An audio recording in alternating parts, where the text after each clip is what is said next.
Spain کے شہر Barcelona میں مسلم لیگ نون اسپین کے صدر حاجی اسد حسین کی صدارت میں یوم دفاع کے حوالے سے تقریب کا انعقاد کیا گیا اور افواج پاکستان اور شہداء کی لازوال قربانیوں کو خراج تحسین پیش کیا گیا۔ پروقار تقریب کا اہتمام تلاوت قرآن پاک اور نعت رسول مقبول صلی اللہ علیہ وسلم سے ہوا۔ چودھری محمد ایاز نے اسٹیٹ سیکرٹری کے فرائض سر انجام دیے۔ مقررین نے پاک فوج کے شہداء کو سلام پیش کرتے ہوئے کہا، یوم دفاع ہر سال 6 ستمبر کو پاکستان میں بطور ایک قومی دن منایا جاتا ہے۔ 6 ستمبر 1965 کا دن عسکری اعتبار سے تاریخ عالم میں بھی کبھی نہ بھولنے والا قابل فخر دن ہے۔ اب بڑے ملک نے افرادی تعداد میں کئی گنا زیادہ لشکر اور دفاعی وسائل کے ساتھ اپنے چھوٹے سے پڑوسی ملک پر کسی اعلان کے بغیر رات کے اندھیرے میں فوجی حملہ کر دیا۔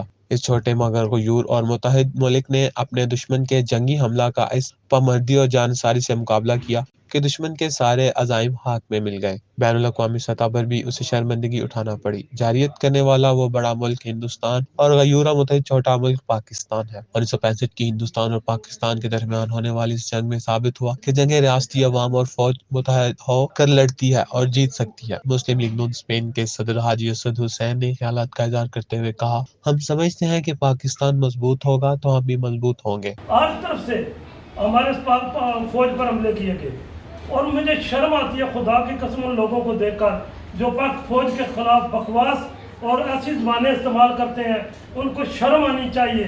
اور آج وہ لوگ وہ گمراہ ہو چکے ہیں۔ 9 مئی کا واقعہ آپ دیکھیں کہ انہوں نے کیا کچھ نہیں کیا۔